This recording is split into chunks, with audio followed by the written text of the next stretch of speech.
Баршаңызға сәлем достар, осындай керемет пряниктер дайындайтын боламыз. Менімен бірге болыңыздар, бірге дайындап көрейік.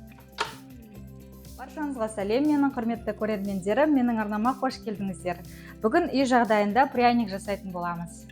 Менде классический, яғни обычный болады, бір блинчик және шоколадный жасағым келіп тұр. Шоколадный жасау үшін мен осы Рахат фирмасының какаосын қолданатын боламын. Алдымен біз ұнымызға разрыхлительді қосамыз. Сонан соң какао қосамыз. Какао 20 грамм қосамыз. Бірден осыны араластырып аламыз. Достар, біз сұйық заттарымызды араластыратын боламыз. Бұл жерде бізде сүт болады, сұйық май. Сонан соң бір жұмыртқаны және бір жұмыртқаның сары уызын қосам, ақ уызын біз глазурға пайдаланатын боламыз. Так, мына жерге біз бөліп алайық. Жұмыртқаның сары уызы мен ақ уызын бөліп аламыз.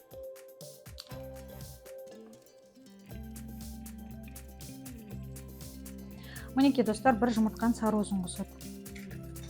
Сонан соң осы заттарымызға мінекей шекер қосамыз. Араластырып алам. Бір тегіс массасы болғанша араластырып алам.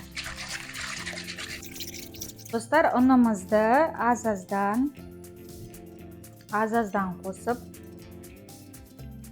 венчикпен араластырамыз.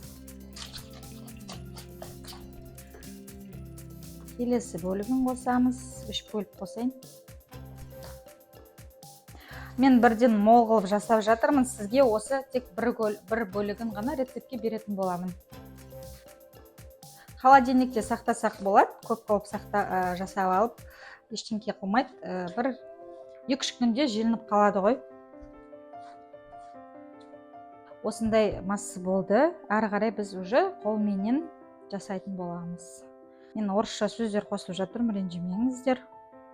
Бізде қазақ тілінде кейбір орысша сөздердің қалай орысша сөздердің ауыстыратын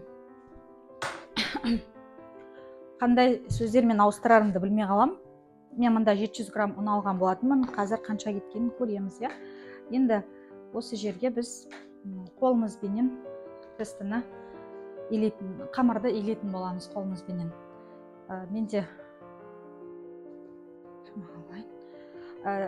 тестіміз тым қатты болып кетпеу керек. Қатты болса бізде пряникта қатты болып шығады. Енді қамырымызды достар қолымызбенен басын біріктіріп, осылай. Артық ұн керек емес сияқты, мінекей достар. Менде мына жерде ровно 700 грамм болса, бір 100 граммдай қалды, міне. Әркімде ұн әртүрлі, сол себепті түрлі грамм кетті. Мінекей менде сәл қолға жабысатын осындай қамыр шықты. Енді біз кішкене бұл қамырды демалдырып қоямыз.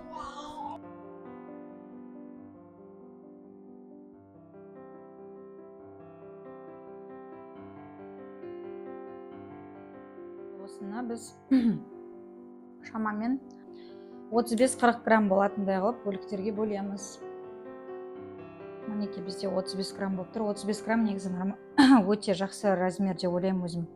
Енді осылай жасап,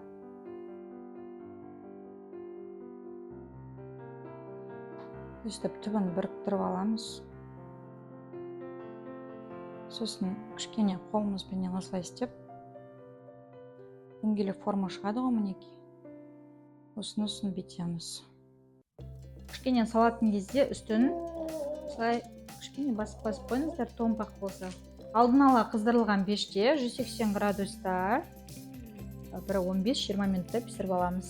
Мінекей бізде пряниктеріміз дайын болды. Осындай болып шықты.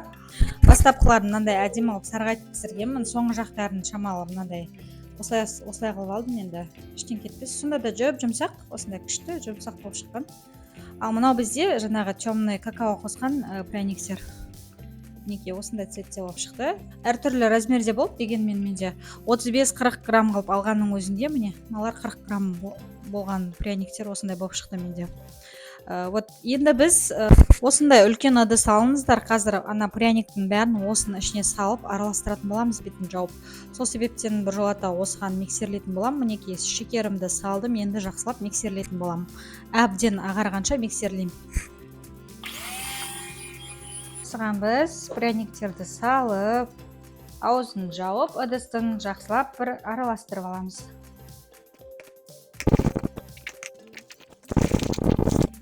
Осылай қатты істейміз. Осылай. Барлығы толық араласты деген ойдамын. Мінекей пряник дайын. Мінекей достар, осылай болып шықты. Мінекей барлығы осынша шықты. Қазір енді бөлме температурасында кептіріп аламыз. Глазурь әбден кебу керек құрғап. Сонан соң тұтына беруге болады.